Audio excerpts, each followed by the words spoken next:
Imaginemos por un instante el Pacífico Central, en la oscuridad absoluta de la madrugada.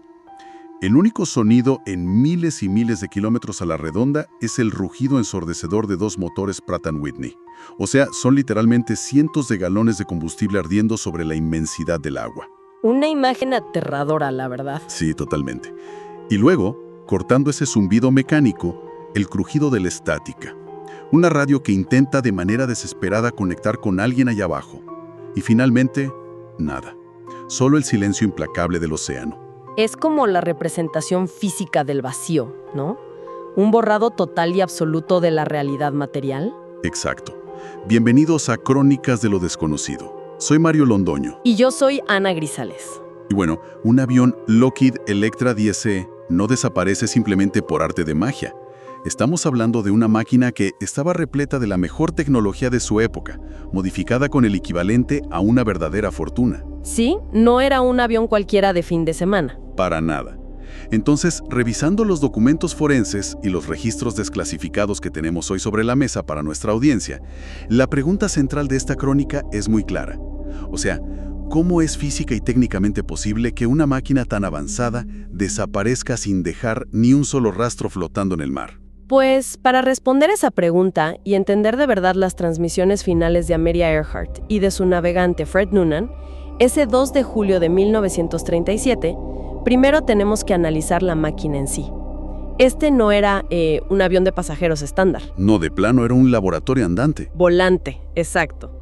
La Universidad de Purdue financió el proyecto con $80,000, que, para la época era una cifra astronómica. Quitaron cada asiento de la cabina y lo reemplazaron por enormes tanques estructurales. ¡Wow! Llevaban 1,150 galones de combustible a bordo. Básicamente convirtieron el fuselaje en una gigantesca bomba incendiaria voladora para lograr un rango teórico de 4,000 millas. O sea, un tanque de gasolina con alas. Esa modificación cambiaba por completo la física del vuelo, me imagino. Totalmente. Despegar con tanto peso requería una pista inusualmente larga y un control milimétrico del piloto. El avión operaba muy por encima de sus especificaciones originales. Era un prodigio de la aerodinámica, sí, el primer bimotor totalmente de metal de la compañía, pero una máquina así requiere una tripulación operando a su máxima capacidad cognitiva. Claro, y ahí es donde entra el factor humano.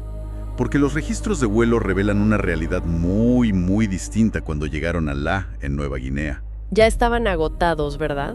Destruidos. Ya habían recorrido 22,000 millas alrededor del globo en apenas 6 semanas. Estaban cruzando zonas horarias constantemente, lidiando con disentería y además expuestos al ruido ensordecedor de los motores sin ningún tipo de aislamiento acústico. El agotamiento neurológico era extremo. Y ese nivel de fatiga destruye por completo la capacidad de tomar decisiones rápidas. Y fíjate que, al revisar las fuentes, es súper importante limpiar la reputación del navegante, de Fred Noonan. Sí, me parece fundamental aclarar eso hoy. Porque durante décadas se esparció el rumor de que el fracaso del vuelo se debió a que Noonan padecía de alcoholismo y estaba incapacitado durante el vuelo. Una locura de rumor. Sí, puro amarillismo. Los expedientes de Pan American Airways desmienten por completo esa narrativa. Noonan no solo era competente, era el arquitecto de las rutas transpacíficas comerciales. Más que un pionero, el tipo literalmente escribió los manuales de navegación astronómica para los vuelos sobre el océano. Exacto. Pero claro, la navegación en 1937 era una ciencia implacable. Dependía enteramente de la física geométrica y del tiempo exacto. Noonan usaba un sextante para medir el ángulo de las estrellas en el horizonte y luego cruzaba ese dato con un cronómetro marino. Y ahí es donde la matemática no perdona. Para nada. La Tierra rota 15 grados por hora. Eso equivale a 15 minutos de arco por cada minuto de tiempo. Así que si el reloj de Noonan tenía apenas 1 minuto de retraso, un solo minuto, su cálculo de posición se desviaba 15 millas náuticas. ¡Wow! 1 minuto de error igual a 15 millas de pérdida. Así es. En la inmensidad del Pacífico, un error matemático de 60 segundos significa que tu destino ni siquiera aparece en el horizonte visual. Quedas completamente perdido. Y el margen de error era aún más crítico considerando hacia dónde iban, que era la isla Howland. Para quienes nos escuchan y no tienen el mapa en mente, Howland es un trozo de arena y coral plano de apenas 2 kilómetros de largo. O sea, una mancha minúscula en el agua. Literalmente. Apenas sobresale unos metros sobre el nivel del mar. Y para evitar que Earhart y Noonan buscaran a ciegas, el guardacostas estadounidense Itasca estaba posicionado cerca de la isla para guiarlos usando señales de radio. Pero aquí es donde entra la tragedia, porque los registros de comunicación muestran que se estaba incubando un fallo de hardware catastrófico. Y la mejor forma de ilustrar esto, creo yo, es pensar en una radio analógica de un automóvil viejo. A ver, ¿cómo así? Imagina que el receptor del carro está bloqueado físicamente en la banda AM. No importa si tienes la estación de FM más potente del mundo transmitiendo a máximo volumen justo al lado de tu ventana. Claro, nunca la vas a escuchar. Exacto. La onda choca contra la antena, pero el hardware es físicamente incapaz de procesarla. O sea, es como estar en una habitación totalmente oscuras gritando por ayuda. La otra persona te escucha perfecto, pero te responde en un idioma que no comprendes y a un volumen inaudible. Es una incompatibilidad mecánica total. Esa metáfora de la habitación a oscuras es clave. Es exactamente lo que selló el destino del vuelo. Earhart transmitía por voz en frecuencias altas, específicamente en 3105 y 6210 kHz. Pero la Marina estadounidense, que operaba el Itasca, usaba sus protocolos de dirección principalmente en código Morse, en 500 kHz. Y hay otro detalle. La antena receptora del avión no estaba sintonizada correctamente para esas frecuencias del barco. Y además se sospecha que perdieron una antena, ¿no? Sí. Se especula fuertemente en los reportes que una antena inferior de transmisión se arrancó durante el despegue en la pista de tierra de Lae. Entonces, cuando Earhart pedía por radio que le enviaran una señal para ubicarse, ella hablaba en un idioma que el Itasca escuchaba clarísimo. Pero cuando le respondían... Cuando el Itasca respondía, lo hacía en una frecuencia que el Electra simplemente no podía procesar. Qué asfixiante. Ese cuello de botella técnico convierte las últimas horas del vuelo en una cuenta regresiva de terror. Entrando ya en la cronología de ese 2 de julio, el avión lleva volando toda la maldita noche. Más de 20 horas en el aire. Imagínate. A las 6:15 de la mañana, hora local, el operador del Itasca recibe una transmisión súper clara de Earhart. Ella reporta estar a 200 millas y pide una señal de retorno. El barco obviamente responde de inmediato. Sí, en el registro consta que los operadores salieron a la cubierta del Itasca a mirar al cielo, esperando ver el avión en cualquier segundo. Claro, pero en la cabina del avión, Earhart no escucha absolutamente nada. Solo estática. Y la tensión sigue subiendo. A las 7:42 de la mañana, la crisis alcanza su punto de no retorno. La señal de voz de Earhart entra tan fuerte que satura los medidores del barco. Entra con una fuerza de 5/5. La máxima intensidad posible. Exactamente. Las ondas de radio, por pura física, no pueden tener esa fuerza a menos que el emisor esté a unas pocas decenas de millas. O sea, estaban ahí mismo. Las palabras exactas de Amelia que quedan en el registro son: debemos estar sobre ustedes, pero no podemos verlos, el combustible se está agotando, no hemos podido contactarlos por radio, estamos volando a 1000 pies. Y esto es lo que me rompe la cabeza. Si estaban tan cerca que la radio saturaba los medidores, la gran incógnita para muchos es ¿por qué simplemente no miraron por la ventana y vieron el barco? O sea, el Itasca estaba quemando petróleo pesado a propósito para crear una columna de humo negro gigante. Era una señal visual enorme. Enorme, visible a millas de distancia. ¿Cómo no la vieron? Pues la respuesta está en la física atmosférica y la óptica de esa mañana específica. Volaban hacia el este. Después de toda una noche en vela, el sol naciente estaba a pocos grados sobre el horizonte, disparando luz directa a sus retinas. Ah, claro, el resplandor del amanecer. Y reflejándose en el Océano Pacífico, que desde el aire es como un espejo gigante. Además, los reportes meteorológicos del Itasca indicaban nubes dispersas. Fíjate en esto.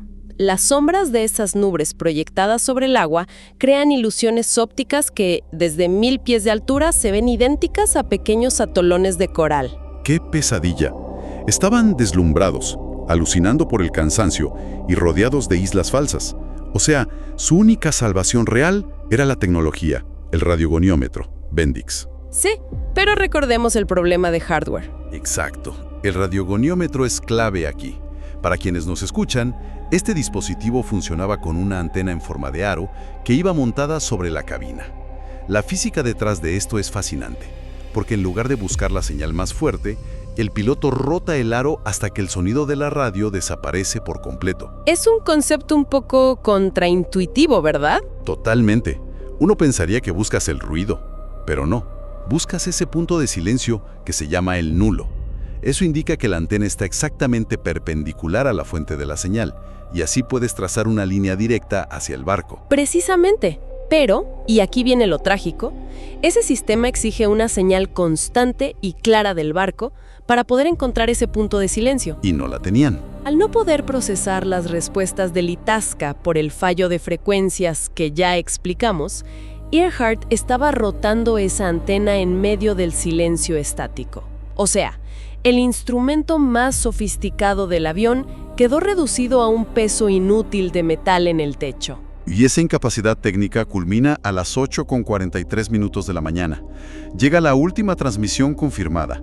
La transcripción describe una voz rápida, digamos, al borde del pánico metódico. Un pánico de alguien que sabe que se le acaba el tiempo. Así es. Earhart dice por la radio: estamos en la línea de posición 157-337. Estamos corriendo de norte a sur. Y a partir de ese mismísimo segundo, los receptores del Itasca solo captan estática. El vacío total. Y claro, la ausencia absoluta de restos en la superficie tras esa última transmisión obligó al mundo a cuestionar la conclusión más lógica. Que es la primera teoría de la que tenemos que hablar, ¿no? La versión oficial. Sí, la teoría de la caída y hundimiento, que es la versión oficial de la Marina de los Estados Unidos. La premisa es muy simple en términos mecánicos. El Electra se queda sin combustible, los motores tosen y se apagan, el avión planea forzosamente y choca contra el mar, hundiéndose en aguas que superan los 5.000 metros de profundidad cerca de Howland. Claro, suena lógico en papel, pero las leyes de la física complican muchísimo esa versión, porque el gobierno estadounidense lanzó la búsqueda aeronaval más masiva de la historia hasta ese momento. Mandaron al portaaviones Lexington, mandaron acorazados, peinaron cientos de miles de kilómetros cuadrados. Fue un despliegue sin precedentes. Gigantesco. Y si un avión bimotor de ese tamaño impacta a más de 100 kilómetros por hora contra el agua, la tensión estructural hace que el aluminio se desgarre sí o sí. Los cientos de galones de aceite de los motores crearían una mancha iridiscente kilométrica en la superficie. Que además duraría días flotando. Exacto, días enteros.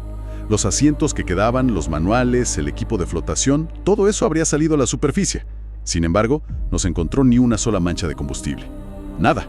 Cero escombros. Y esa falta de evidencia física en el océano empujó a la opinión pública a buscar respuestas en otro lado, específicamente en el complejo panorama geopolítico de la época, lo que dio origen a la segunda gran teoría, la captura japonesa y el espionaje. Ah, la teoría de la conspiración por excelencia. Tal cual. Las Islas Marshall y Saipán, que estaban bajo mandato japonés en ese momento, quedaban al noroeste de la ruta.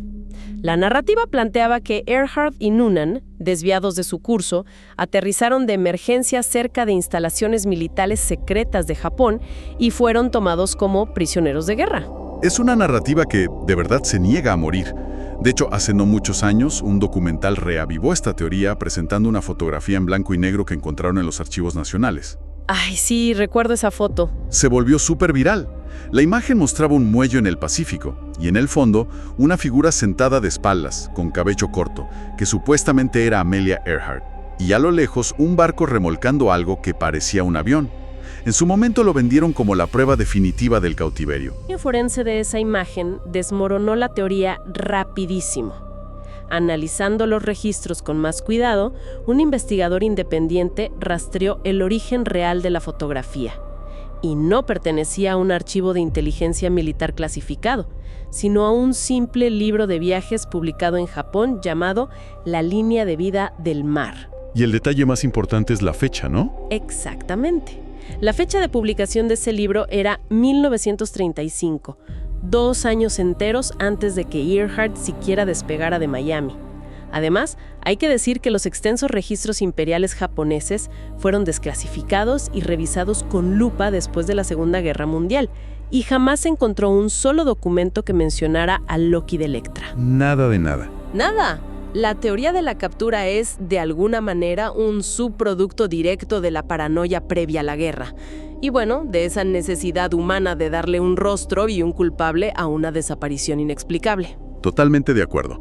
Entonces, descartando el océano vacío y descartando las prisiones japonesas, el análisis forense de la ruta de vuelo nos dirige inevitablemente hacia la evidencia física más contundente que existe en los archivos. Volvemos a la última transmisión. Exacto. Retomemos esa línea de posición, la 157-337. Esa línea es un vector de navegación diagonal trazado en el mapa que cruza justo sobre la isla Howland.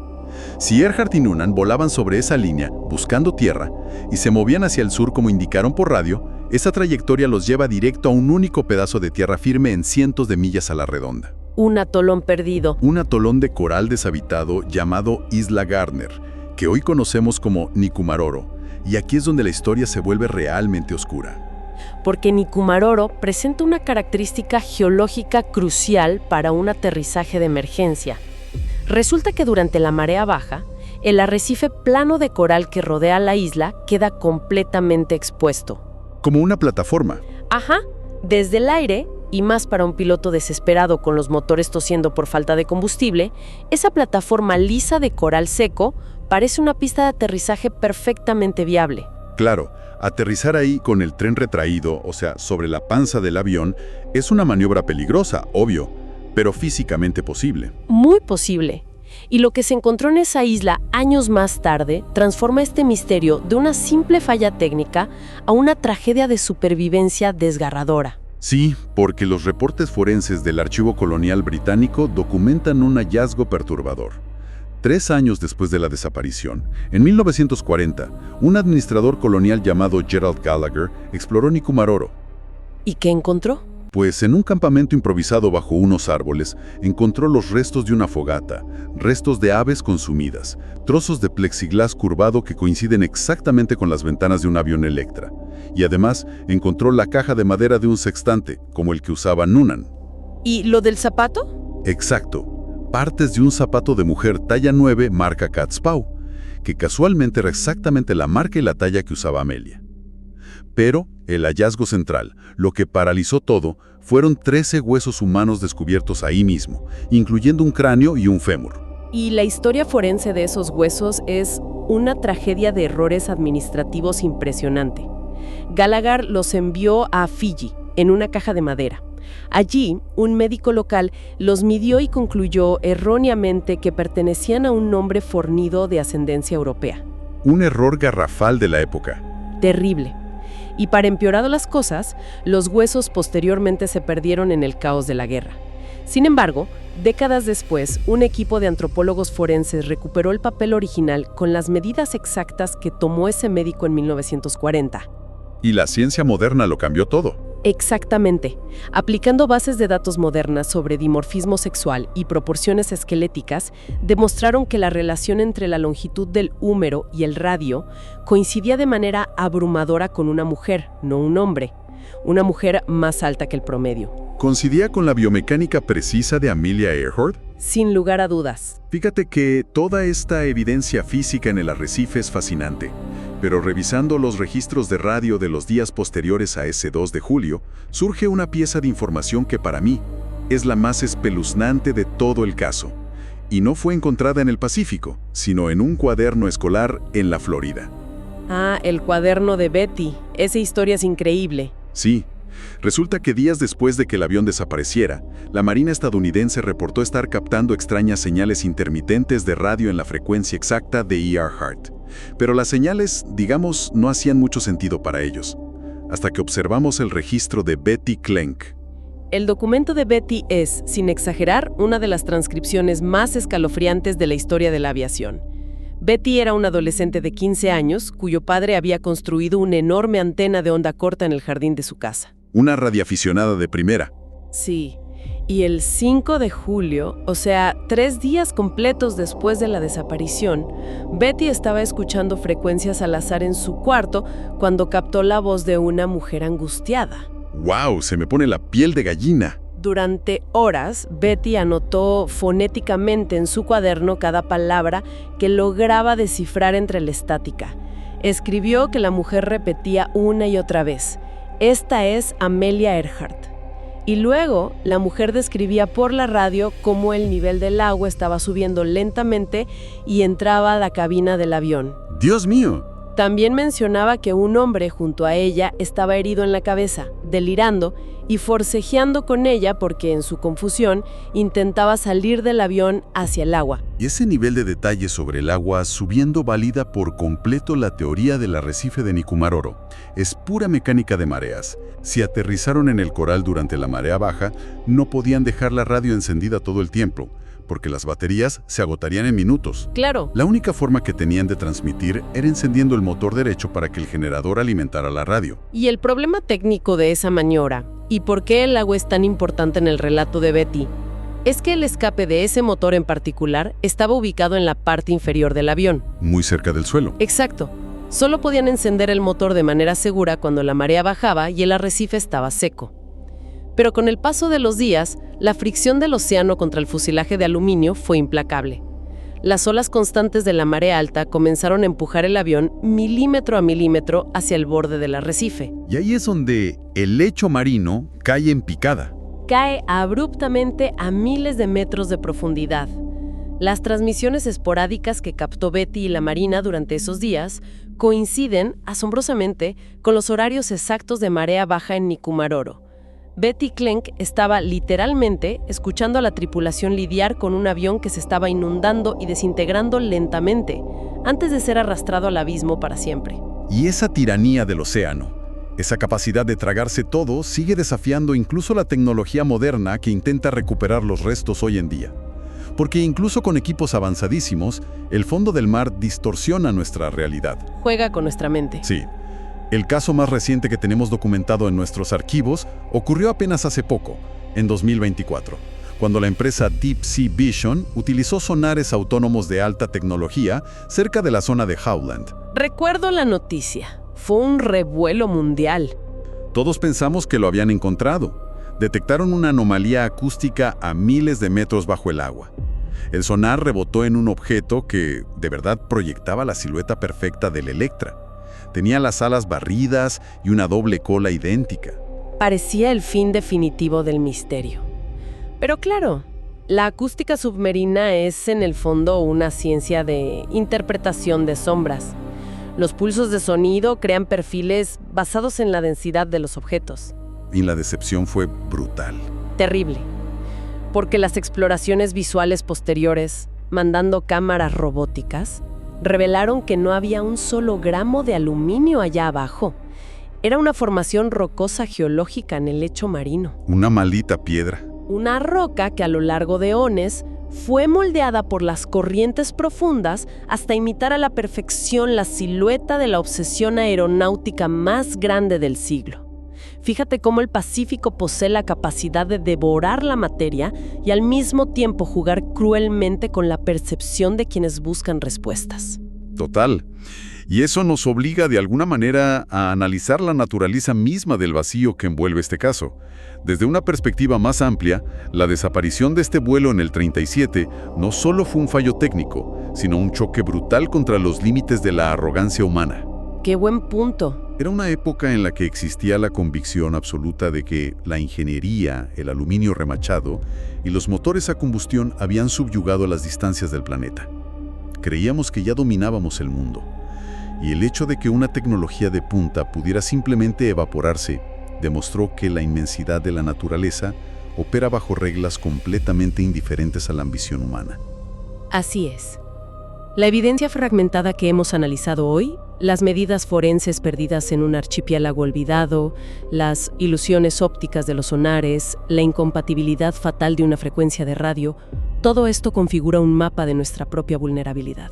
Nos deja expuestos. Y queda la inquietud profunda para todos los que investigamos esto de saber que el cierre definitivo simplemente no existe. La desaparición de los cuerpos y de la máquina deja un espacio en blanco que cada generación intenta llenar con la tecnología de su tiempo, solo para encontrar más estática. Y es justo dentro de esa estática donde se esconde el detalle más devastador de toda esta investigación. ¿A qué te refieres? Mira, al final de nuestra pila de documentos, Volvemos a la transcripción en el cuaderno de la adolescente Betty Klenk. En medio del ruido blanco, el llanto y el pánico que ella escuchó a través del receptor de su casa, Betty anotó que Amelia repetía de forma casi rítmica un conjunto de letras. ¿Así? Betty anotó las letras N-Y, N-Y. Y durante décadas, los investigadores y el consenso lógico asumieron que, en medio de la confusión y el terror, Earhart intentaba comunicarse con Nueva York. Claro, N-Y por New York. Exacto, clamando a la ciudad como un ancla psicológica, pidiendo ayuda a la civilización. Pero el análisis cruzado de la geografía del arrecife de Nikumaroro aporta una perspectiva mucho más macabra y escalofriante a esas simples letras. Sí, cuéntanos eso. Justo frente a la línea de coral donde toda la evidencia sugiere que aterrizaron, existía una estructura masiva encallada en el arrecife. Eran los restos oxidados de un enorme carguero británico que había naufragado en ese mismo lugar varios años antes. El casco sobresalía de las olas de manera imponente frente a la playa. ¿Y el nombre del barco? El nombre del barco, que estaba pintado con grandes letras de acero descascarado en el costado, era Norwich City. ¡Wow! Así que no estaba clamando por Nueva York. Amelia Earhart estaba sentada en la cabina inundada mirando a través del parabrisas ahumado del Electra y leyendo en voz alta el único punto de referencia visible en miles de kilómetros a la redonda. N.I. Norwich City. Estaba deletreando las coordenadas visuales exactas de su naufragio, dictando el punto preciso en el mapa donde estaba atrapada. Transmitiéndolo a un mundo entero que lo escuchó perfectamente, pero que nunca supo cómo interpretar el mensaje a tiempo. Es un final que te deja sin aliento, una sensación profunda de asombro ante la brutalidad del silencio. De verdad que la incapacidad de comprender el lenguaje de quienes piden ayuda transforma las tragedias mecánicas en misterios históricos que nos persiguen para siempre. Es el costo humano de la estática. Definitivamente. Y el registro de esa falla sigue resonando hasta hoy. Queremos agradecer a todos quienes nos acompañaron en esta investigación profunda a través de los expedientes. Los invitamos a suscribirse, a dejarnos sus comentarios con sus propias teorías y, por supuesto, a sugerirnos nuevos enigmas para futuros programas. Soy Mario Londoño. Y yo soy Ana Grisales. El estudio de estos documentos demuestra que, sin importar la potencia de nuestros motores o la claridad de nuestras transmisiones, el cielo siempre guarda sus secretos más oscuros detrás de la estática de la historia. Hasta la próxima crónica.